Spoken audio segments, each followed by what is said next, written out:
our sessions today. So the first talk is Ben Adcock, who will talk about optimal approximation. Please. Thank you, Peter. So first of all, let me start by thanking the organizers. I see Alexa is not here, but it's always nice to have an opportunity to come back to Cambridge and give a talk. I wanted to start with, in fact, two shameless plugs. So the first shameless plug is about a talk I'm giving on Friday at the Center for Mathematical Sciences. So at this conference so far, we've heard a lot about sampling discretizations, Christoffel functions, things like that. So we have some recent work on how to apply these techniques and use them in applications with machine learning. So if you're interested in that, please come to the talk on Friday at 1 p.m. Okay, so let me just say this is joint work that I'm going to talk about today with my PhD student, Sebastian Moraga, and two of my former postdocs, so Simone Brigia-Paglia, who's at Concordia, recently tenured, and Nick Dexter, who's at Florida State. And also just a second shameless plug before I get started. So a lot of what I'm going to talk about is going to involve polynomials, high dimensional approximation for polynomials. If you're interested in the topic, we have a book that came out a couple of years ago, published with Scion. Okay, so let me get started. So the motivations for what I'm going to talk about today are parametric models. So I'm interested in problems where you have some kind of model, say a weather or a climate model, and there you go. And you think of your model as some black box, and you want to understand how the parameters in the model affect the output. Okay. So you have some input y, which is your vector of parameters. You feed it into your black box. So typically this is some numerical code, and then you get your output f of y. So in these types of parametric model problems, evaluating this black box is normally computationally very expensive. So one of the things that you would like to do is to construct a cheap approximation to this black box. And this is often called surrogate modeling. So how do you go about doing this? Well, the sort of standard, what's known as the non-intrusive method for doing this is you take samples. So you evaluate your black box at a set of sample points, y1 through to ym, and then you want to just construct an approximation to f that is cheap to evaluate. Okay. Once you have an approximation, then you can do downstream tasks that you might be interested in doing. For instance, you can do uncertainty quantification on your model, you could do parameter optimization, or you could solve inverse parametric problems or various other tasks. Okay, so that's what parametric models are. Often parametric models are formulated as systems of differential equations. So in this case, you have a solution U of a PDE that depends on parameters y. So you have some operator L that depends on the parameters y, and Ly of U is equal to 0. And so Ly contains your differential equations, contains your boundary and initial conditions as well. So here x is a physical variable, so in 2, 3, or 4 dimensions, could include time as well. And Ly is an operator that depends on your parameters. So in this case, what we're interested in doing is approximating the parametric solution map. So the map from y to the solution of the PDE at the parameter value y. Okay, to make this even more concrete, let's consider just a very simple example. So this is the sort of standard problem in this area, which is the parametric elliptic diffusion equation, which is a simple model for, say, porous media flow. So here you have your standard elliptic diffusion equation with homogeneous Dirichlet boundary conditions. And here this becomes a parametric PDE through the diffusion coefficient A of x comma y. So there are various different types of diffusion coefficients that one might look at. Perhaps the simplest is to look at some kind of affine diffusion. So here A of x comma y is an expansion where the coefficients in the expansion are the parameters yj. And you can look at various other things like log normal diffusions, et cetera, et cetera. So just to summarize, in a parametric say a parametric diffusion equation, you have your input parameters y in RD. Given y, you simulate your diffusion coefficient, so it might look something like this, it might look quite rough. You feed this into some black box PDE solver, and you get your solution of the PDE. Okay. And if you use a standard weak form, then this is going to be an H10. So psi j are null. Yes. Yeah. So, for instance, this could be if you're looking at a random field, this could be the Cahonen-Lerve expansion, for instance. Okay. So, what makes this problem difficult? So first of all, the dimension is high. So any kind of sophisticated model that you want to look at is going to involve a lot of parameters. And as I was just mentioning, it is quite common to model, say, a random field using a Cahonen-Lerve expansion. So in this case, formally, the number of parameters is infinite. So that's the first challenge. It's a high-dimensional problem. Second of all, the map that you want to approximate is not a scalar-valued function of y, but it takes values in a Banach or a Hilbert space. Yep. And thirdly, as I've already touched upon, acquiring samples is expensive. Okay, so every time I want to sample this solution map at a value y, I have to solve a PDE. So this is going to take on the order of minutes or hours or days, depending on the problem I'm looking at. Okay, so what's going to make this problem at all tractable is that we have smoothness. So for many different types of parametric differential equations, the solution map are holomorphic functions of the parameters y. Okay, yeah, and I'll make this precise in a moment. So I think it's important to just stress this point. So if I go back to my parametric DE here, obviously the solution u is not very smooth with respect to x. It's an h1 function for each fixed y. But what I'm saying is the map from y to u of y is holomorphic. Okay, so that's the sort of background and the motivation for this talk. So this talk is going to be all about the optimal approximation of infinite dimensional, well, technically Hilbert-valued holomorphic functions from finite samples. Okay, so let's get started with some more formal setup. So now I'm going to work in the infinite dimensional setting only. So we're going to assume we have an infinite vector of parameters. And we will assume that our parameters range in bounded intervals, so we can renormalize everything, and therefore the domain of our function we can think of as a unit cube, or tensor product of unit intervals. And the codomain of our function is going to be V, and I'm going to assume for the rest of the talk that this is a Hilbert space, just to keep the technical level lower. At the end, I'll make a couple of comments about what happens in the case of a Banach space. Okay, so given u and v, f is going to be our unknown function, so it's a mapping from u to v. We're going to equip our domain with a tensor product probability measure, so which I'll denote as rho, because it's a tensor product of rho 1, rho 2, etc., etc. And we are going to use Lebesgue-Bochner spaces throughout the talk to measure error, etc., etc. So I'll write LP subscript rho as the standard Lebesgue-Bochner space of strongly measurable functions from u to v that have finite LP norm. Okay, so I'm going to make two assumptions on the probability measure. So this talk is going to be about establishing certain lower bounds and certain upper bounds. So for the lower bounds, we're going to need a somewhat weaker assumption. The upper bounds, we're going to make a slightly stricter assumption. So for the lower bounds, we will just assume that the standard deviations of the one-dimensional probability measures are uniformly bounded away from 0.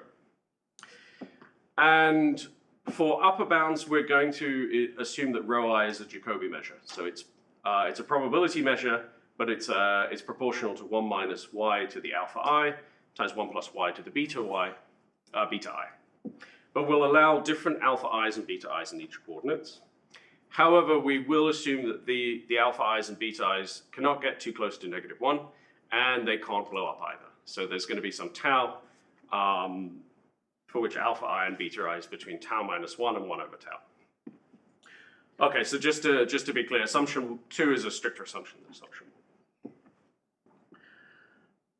1. If you like, for the rest of the talk, if you're, you could just assume that rho is the uniform probability measure to keep things simple. Okay, so let me talk about the holomorphy assumption. So we will start with the classical one-dimensional Bernstein ellipse. We'll denote this by E rho. So rho here is the parameter of the ellipse, greater than or equal to 1. And the first thing we'll do is we'll tensorize E rho to get a Bernstein polyellipse. So we'll take a sequence of parameters rho j, all greater than or equal to 1, and we'll take their tensor product and call this a Bernstein polyellipse. Then the specific form of holomorphy that we're going to consider is the following. So it's going to be parameterized by a non-negative sequence B and a scalar epsilon. And we'll say that a function f from u to v is B epsilon holomorphic if it's holomorphic in this complex region here. So this is a union of all Bernstein ellipses E rho, where the parameters rho I satisfy this condition here. I'll talk about this more in a second, why this comes about. This has now become a very standard assumption. With this assumption, we're going to just set up some notation. So first of all, we'll get rid of the parameter epsilon. We can just get rid of it by rescaling. And then I'm going to define the class HB of B1 holomorphic functions whose L infinity norm over this complex region is bounded by 1. Okay. So this is going to be the class of functions that the first class of functions that we're going to talk about in the rest of the talk. Okay, so perhaps the first question, if you're not familiar with this area, perhaps the first question you have is why this slightly strange looking holomorphy assumption. It turns out that this is the right assumption in a sense for various parametric PDE problems. So I'm going to wave my hands here a little bit because I don't want to get too much into the details of this. But if you have a parametric differential equation that depends on a function A, and A is this affine expansion, then subject to some assumptions on the differential equation, and there are these functions psi I here, so they ought to be in L infinity in particular, then the parametric solution map is a B epsilon holomorphic function, and where the BI's, so this is true for any BI's that are greater than or equal to the L infinity norms of these functions psi I. Okay, so there's been a long line of work by Cohen, DeVore, Schiffer, Schwab, various other people who've established these kind of holomorphy estimates for all sorts of different parametric differential equations. So there's a nice active numerical article from 2015. There's also a chapter in our book that discusses these holomorphy results as well. Okay, so that's our main assumption. So we're going to be looking at functions in this class. And of course, people have been studying this for well over 10 years now. And one of the first things that people looked at was how well can I approximate such functions with a polynomial? So formally, let's suppose that assumption 2 holds. So our rho is a Jacobi measure. Then we define the set F of infinite multi-indices that have finitely many non-zero terms. Then we can expand any function f in the L2 Bochner space in terms of the orthonormal tensor product Jacobi polynomials defined by our measure. So we have this infinite expansion here. So f is a sum of c nu, psi nu, where the c nu's here, so these are Bochner integrals, so these are elements of the Hilbert space V. Okay, So then once I have this expansion, I can ask questions like how fast does the best S-term approximation converge? So the best S-term approximation, which I'll denote by Fs, I just take the largest S terms in this expansion in norm. So I take the indices corresponding to the largest norms of the C news. That gives me a best S-term approximation. And a signature result that goes back to these papers by Schiffer, Cohen, Schwab, and DeVore shows that the best S-term approximation converges with algebraic rate.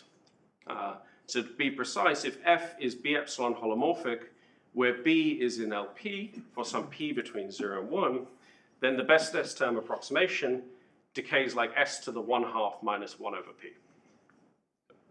So why is this an interesting result in particular? So this says that you can approximate holomorphic functions without any sort of curse of dimensionality. It's an infinite, you're looking at infinite dimensional functions, and you achieve an algebraic rate of convergence. There's no dimension here, of course.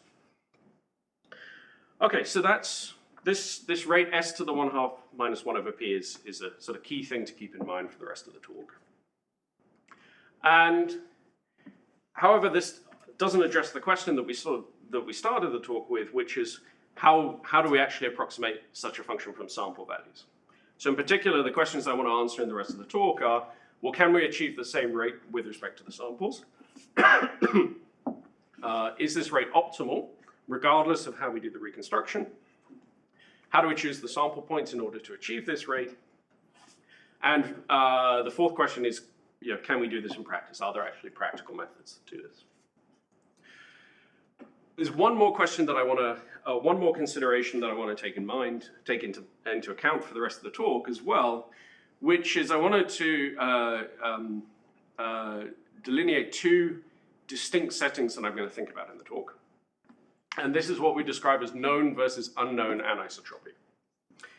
So this parameter B that defines your class of holomorphic functions, you can think of this as the anisotropy parameter of the functions.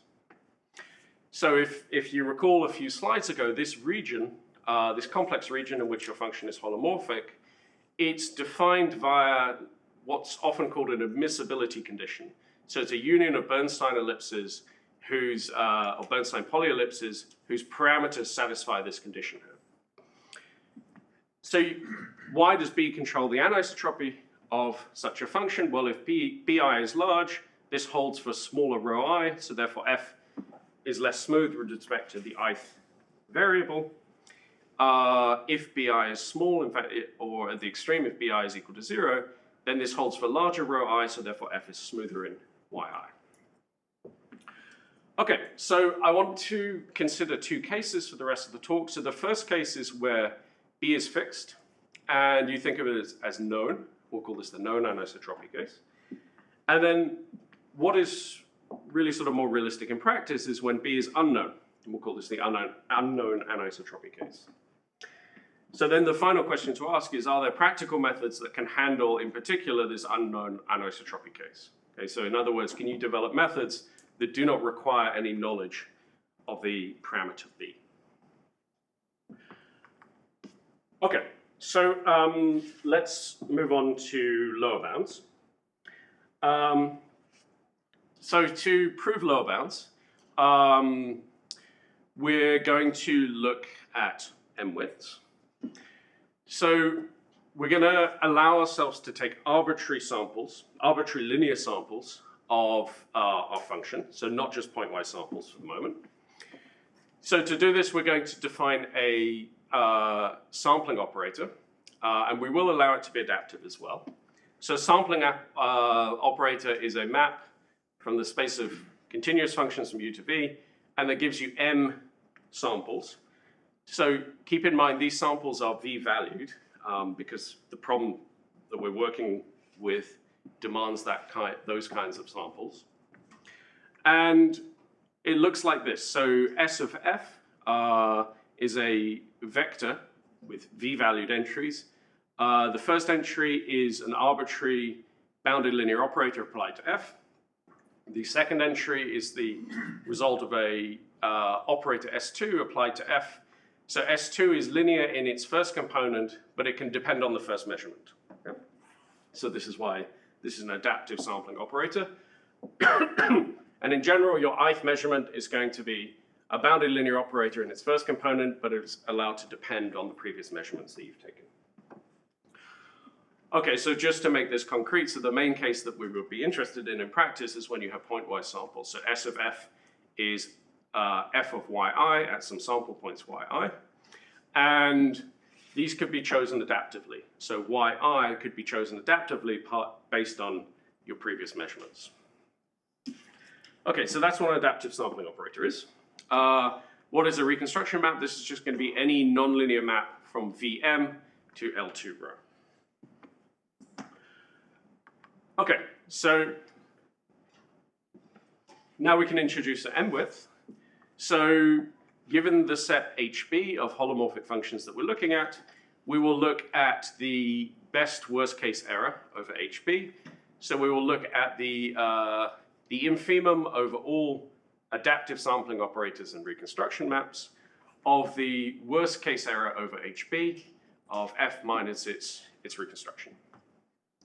I'm going to call this theta MB. And because of what we saw when we looked at best S-term polynomial approximation, we know that it's particularly interesting to look at the case where B is in LP for some P between 0 and 1. So I'm also going to define the supremum of these theta MBs over all B in the unit LP ball. Okay, so now we're in a position where we can state a result that gives a lower bound for this M-width. So we'll work under assumption 1, so that's the more general assumption. And the first thing you can show is a lower bound on theta MB that shows that it's bounded below by a constant, depending on the measure, times by sigma MB2, which is the L2 norm best S M-term approximation error of the sequence B. So it's the error in L2 that you get from taking the largest M entries of B.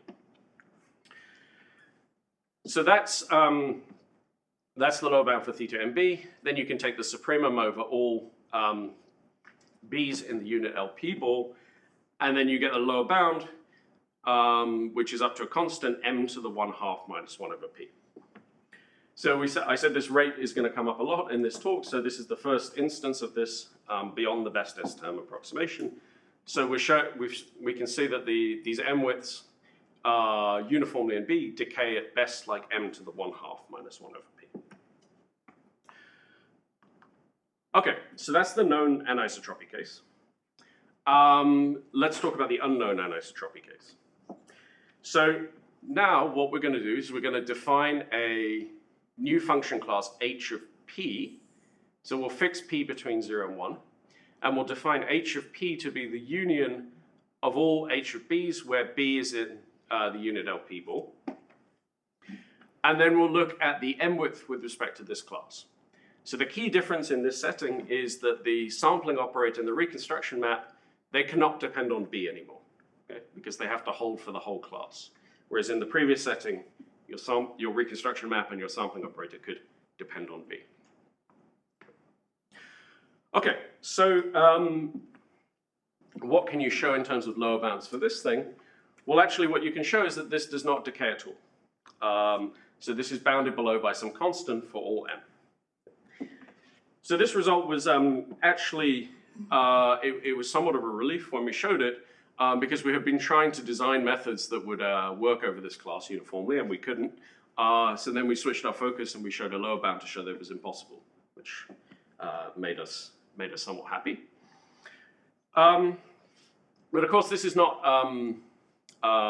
entirely satisfactory. So then we asked, well, okay, is there anything that we can do to try and actually prove a lower bound that's decaying, and then we might be able to get a matching upper bound for as well. And it turns out what you need to do to get a lower bound that decays with the rate you're kind of interested in is restrict your attention to the monotone LP space. So now we slightly modify our class HP P. We'll call it HP, comma M, where the M stands for monotone. And we look at the union of all HBs where B is in the monotone LP space. Okay. So for those of you who are not familiar, the monotone LP space is the space of sequences whose minimal monotone majorant is LP summable. Okay, where this is the minimal monotone majorant. So if we restrict to this space, then we can approve this kind of lower bound. We get m to the 1/2 minus 1 over p. On its own, this is not very interesting because, of course, you could just show this from the previous result by making it a worse lower bound. But what we're going to see is we're going to be able to achieve close to this as an upper bound as well. So the takeaway from this is that the best that you can hope to achieve if you want to approximate B epsilon holomorphic functions in a uniform sense, so for all B, is when your B's lie in this monotone LP space, which is really saying that on average, your variables are ordered in terms of importance. Okay, so I was talking to Alexei last night, so I added a slide about the proof. So the proof involves reducing the problem to a discrete problem concerning widths of certain weighted LP balls. So in particular, what you do is you restrict your class of functions to actually linear functions. So actually, this is one of the interesting things is these lower bounds come from just looking at linear functions. These are holomorphic functions in HB. You do some work, and you can end up relating, say, theta MB to the Kolmogorov width of a weighted L2 ball, in this case with respect to the one norm. Okay. Then in order to get to the results, so in particular the first result, we relied on some classical results from Stezin from 1975. Okay, so that's lower bounds. Now I want to talk about upper bounds. Okay. So up to this point, we've proved lower bounds. We haven't said anything about whether there actually exists a sampling recovery repair that can achieve this rate m to the 1/2 minus 1 over p. Moreover, our lower bounds allowed for arbitrary sampling operators. So, but of course, in practice, we are really just interested in pointwise samples. So what I want to do in the last 12 minutes or so is to show that we can nearly achieve these rates using i.i.d. pointwise samples. So in other words, our sampling, we're going to draw y1 through to ym i.i.d. from our measure rho. And then our samples will just be the evaluations of f at the yi. And now just to be clear, we're going to work with assumption 2. So rho is going to be a Jacobi measure now. Okay. So let's talk about the known anisotropy case first. So we're going to do what is sort of the standard thing that various people have talked about so far this week, is we're going to do least squares. Okay. So our polynomial, least squares using polynomials. So we're going to fix a set S of size little s. This is a set of multi-indices. And we'll define our reconstruction map as the least squares fit of our data. Of course, our data is v-valued, so this is so we have to fit our data using the v-norm. And so our space that we are seeking our least squares approximation in is the space spanned by the Jacobi polynomials with indices in S. Okay. So of course, after you write this down, the main question you have to address is how do you choose the set S in order to get the rate that you want? And this turns out to be a little bit tricky. So you might think that the obvious thing to do is to go back to the result on best S-term polynomial approximation and just take the set S that gives you the best S-term approximation. Okay. And this would certainly get you the right rate in terms of S, but the problem is it blows up, it will generically blow up your sample complexity. So as we've seen in various talks already, the sample complexity of least squares with i.i.d samples is going to depend on the Nikolsky constant of your subspace. In particular, the number of samples that suffice to get some kind of quasi-optimal approximation is going to be linear in the Nikolsky constant. And there is simply no guarantee in general that the set S that gives the best S-term approximation is going to have a Nikolsky constant that is linear in S, okay, which is what you'd like. So you have to do some more work. And what you do in particular is you notice that the Nikolsky constant is bounded by what we'll term the weighted cardinality of the set S. So this is a sum over indices in S of some weights u nu, and the specific weights that you consider here are the L infinity norms of your Jacobi polynomials. And then you start to look at how well you can approximate holomorphic functions using finite polynomial expansions in sets that have a bounded weighted cardinality. And it turns out that you can do this. So for any B that is an LP, for any K greater than 0, there's a set S that depends on B and your Jacobi parameters alpha and beta only, such that the set S has weighted cardinality less than or equal to K, and the S-term approximation in this set converges with a rate K to the 1/2 minus 1 over P. So if you look at sets of weighted cardinality, you get the right rate with respect to K, and also this is going to govern your sample complexity as well. So if you put this all together, you can now show an upper bound. So here's the upper bound. So this says, okay, there is suppose B is in LP, then there's a reconstruction map R depending on B and P and alpha and beta, such that the expected error, the expected worst case error, is bounded by M divided by log M to the 1/2 minus 1 over P. Moreover, you're also interested in what happens when you take the supremum of this over all possible B in the unit LP ball. So here you cannot quite achieve the rate 1/2 minus 1 over P, but you can get arbitrarily close to it. So you can get M to the 1/2 minus 1 over T. So to discuss this a little bit more, so what we're saying is for this width, theta MB, the lower bound is M to the 1/2 minus 1 over P. The worst case, we can achieve nearly matching upper bound up to a log term. For this, this is technically not a width, it's a supremum of widths, but for theta bar MP, we can achieve an algebraic rate that's arbitrarily close to the lower bound as well. These results are in expectation. You can, of course, establish improbability bounds as well. I won't go into the details.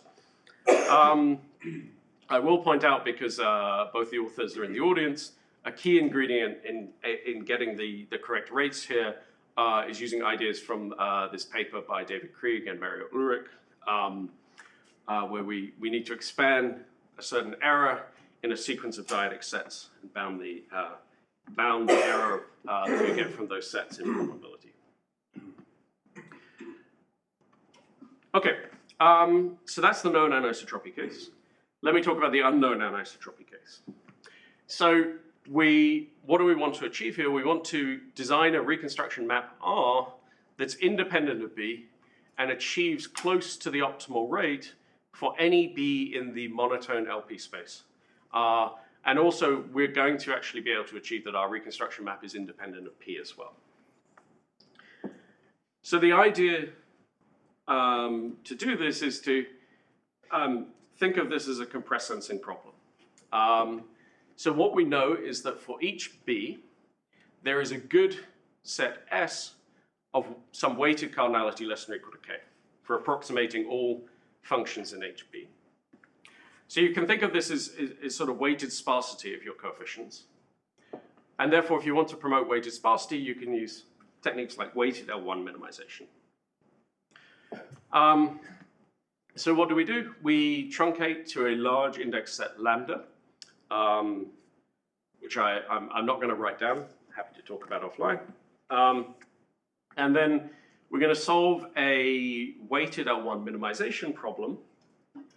And it turns out that you run into issues if you try and solve the standard lasso problem or, say, a quadratically constrained basis pursuit problem. Because what you really need is to have a decoder, to use the terminology, that is noise blind. So in this case, what you can use is the square root lasso. So the square root lasso is basically the same as the lasso, except you just don't square the data fitting term. So this is what our reconstruction map looks like. Here's the weighted L1 penalty. And that's it. So using this reconstruction map, we can now prove some upper bounds for these M widths. So again, assuming assumption 2 holds, we have a parameter zeta here. Then there's a reconstruction map that depends on zeta and alpha and beta, such that the expected worst case error over HB is bounded by m divided by log to the 4 plus zeta m, all raised to the power 1/2 minus 1 over p. The key, so notice here we're bounding an m width that depends on b. However, our reconstruction map is completely independent of b, and it's also independent of p as well. Then you can do the same thing, so you can take the supremum of these things and look at how fast, what kind of upper bound you achieve. So we can also now achieve an upper bound for this m width here. Again, we don't quite get m to the 1 minus 1 over p, but we can get arbitrarily close to it. So we can get m to the 1/2 minus 1 over t. Okay, so I think I'll skip the discussion here. I think I've mentioned most of these things anyway. Let me move to the conclusions. So this talk has all been about approximating infinite dimensional Banach-valued E epsilon holomorphic functions, which arise notably in parametric differential equations. So it's a well-known result, known for at least 10 years, that the best S-term polynomial approximation converges with rate s to the 1/2 minus 1 over p whenever your anisotropy parameter is LP summable. So what we've done in this work is showed upper and lower bounds for the approximation of such functions from m samples. And we're able to achieve rates that are of the form m to the 1/2 minus 1 over p up to log terms. And in some cases, we don't quite get this rate. One of the other results that we showed so early in this talk is we confirmed what I think has been known by other people as well, but never really proved, is that you cannot uniformly approximate such functions when you only have LP summability. So you need LPM summability to get uniform approximations. Finally, what we've actually showed as a byproduct of this is that i.i.d. pointwise samples are near optimal for this problem. So you actually do not need to do some kind of careful design or adaptive construction of your sample points. Just plain i.i.d. samples are nearly optimal in this case. Okay, let me say a few final things to sum up.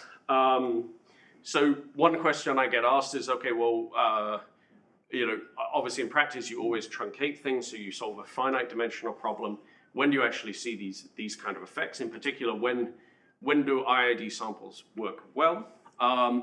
It turns out empirically the dimension doesn't need to be that high. So we have myself and Simone, we have a paper on this with a load of numerical experiments showing these kind of effects. I didn't say anything about Banach-valued functions. We worked with Hilbert-valued functions. My PhD student, Sebastian, spent 6 months persuading me that we should look at Banach-valued functions. And we eventually did. We do have some results.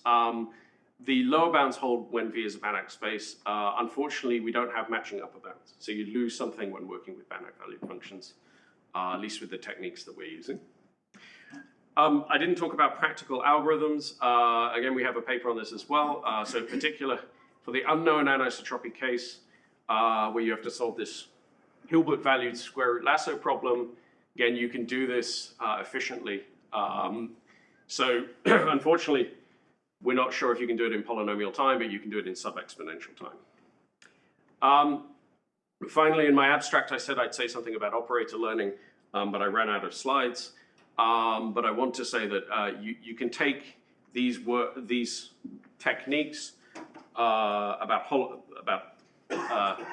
approximating holomorphic Banach-valued functions and sort of lift them and look at approximating holomorphic operators. And then you can also say things about deep neural networks and deep learning with, so operator learning, so deep learning operators with deep neural networks. Okay, so I'm out of time, so 30 seconds over, so thank you very much. Thank you.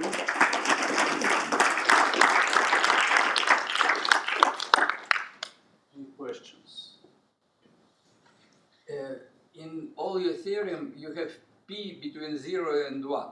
Yes. But the right-hand side is go to infinity if p is less than 1/2. So let's take this. So if p is less than 1/2, no, this is negative. Yeah. So I mean, a related question to this is why can you not allow p to be between 0 and 2? Because this term is negative for p less than 2, not p less than 1. That I don't have a good answer for. Sorry, I had it. This is possibly a very naive question. When we generate i.i.d. samples, numerically in practice, of course, we don't do that. We use pseudo-random number generators. Mm-hmm. Are there any results that quantify that? So I guess I'm asking, if you're within some weak star distance of the true distribution, then you can bound the error.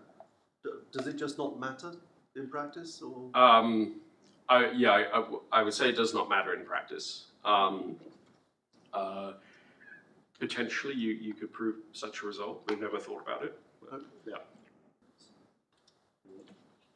Just a very brief comment, because very recently we started to work on some problems which are in that same, I would say, flavor, but it's a little different setting. It's not holomorphic, it's finite smoothness and this and that.